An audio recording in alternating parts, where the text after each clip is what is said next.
welcome back to my channel. If you're new to my channel, my name is Leslie. Welcome.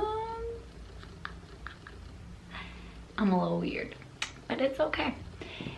If you're new, please subscribe to my channel and join my YouTube family. We're growing slowly but surely. So guys, today's video is going to be on foods that you should avoid or be careful with when you're breastfeeding. But there are things you not necessarily need to avoid fully, but need to kind of consider and be cautious with. So let's get started.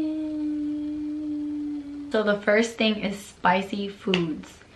You do not need to necessarily cut out all spicy food if you love spicy food, but be cautious and not consume so much of it. Kind of observe your baby and see if when you have a lot of spicy food, if it makes the baby, you know, colicky, gassy, fussy. Like, just check to see if it affects the baby or not. And if it does, just cut down on the spicy food a little bit. Spicy food can cause gas, colic, and diarrhea.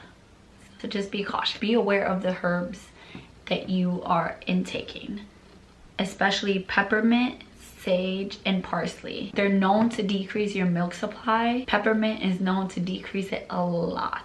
So just be careful about what herbs you season your food with and put into your body. Also, with the peppermint, some women, that can also mean like peppermint flavored things like candy and things like that. Or like, you know, like peppermint coffee, hot chocolate. I would say just stay away from that because you don't want your milk supply to decrease. And the next one is one that affected me: dairy, milk. You don't necessarily need to completely take milk out of your diet. I would say, let me explain first why I'm saying that. Some babies can have a milk protein allergy, which Eden definitely does. I noticed early on, maybe within her first month of life, that every time I had dairy, she was colicky, she was having gas pain, her poop was a darker greenish color, which is one of the signs, and it just affected her really badly. So I cut down on a lot of dairy, but I did not take milk entirely out of my diet. We consume fat-free milk, and that has helped a lot. I'm not gassy with it, it doesn't affect Eden,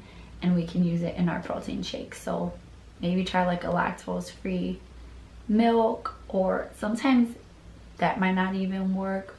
They do have milk without the protein in it. Another one is caffeine. I know that there's a lot of moms that, you know, they run on coffee, on caffeinated tea, soda, whatever it is. You don't necessarily need to completely cut it out, but I would say decrease it as much as you can, because it can sometimes affect your baby's sleep. You know how a lot of caffeine can make you kind of jittery?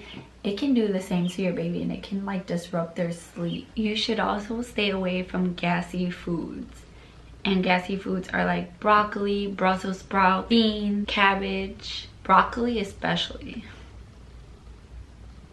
Yeah, I really have stood away from Brussels sprouts, and the reason for this is because it can actually cause your baby to be very gassy, which can cause gas pain. I definitely do consume broccoli, but more towards the end of this breastfeeding journey. I don't know what I'm trying to say. Another thing to kind of be cautious about is seafood. You want to stay away from seafood that has a lot of mercury in it. So check your seafood. So just be very cautious with your seafood. Limit your seafood, which can suck because you weren't supposed to have it during pregnancy, but it's what's best for your child. And the last thing that I wanted to kind of touch about is food allergies. So we talked about the milk protein allergy. So dairy can give your child an allergy. We know gluten, nuts, soy, citrus, and fish. So these are all things that you should not necessarily eliminate from your diet, but kind of pay attention to how your baby responds when you eat these things.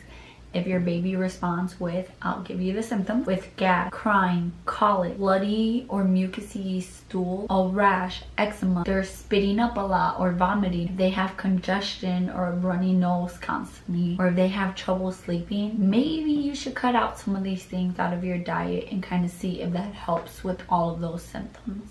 Another random one is I read that oregano can actually affect your milk supply. Whenever I consume oregano, my milk supply decreases like drastically. That is all for this video. I hope it was helpful. These are things that I didn't necessarily know at the beginning of my breastfeeding journey, but I definitely learned along the way. So hopefully these are things that you can kind of keep an eye out and be cautious when you're consuming them and seeing how they affect your baby. If you found this video helpful, share it with your friends. Please subscribe. Please give this video a thumbs up. Please hit the bell notification button so you can be notified every time I upload. You don't want to miss a video. And I love you guys, and I'll see you guys in my next video.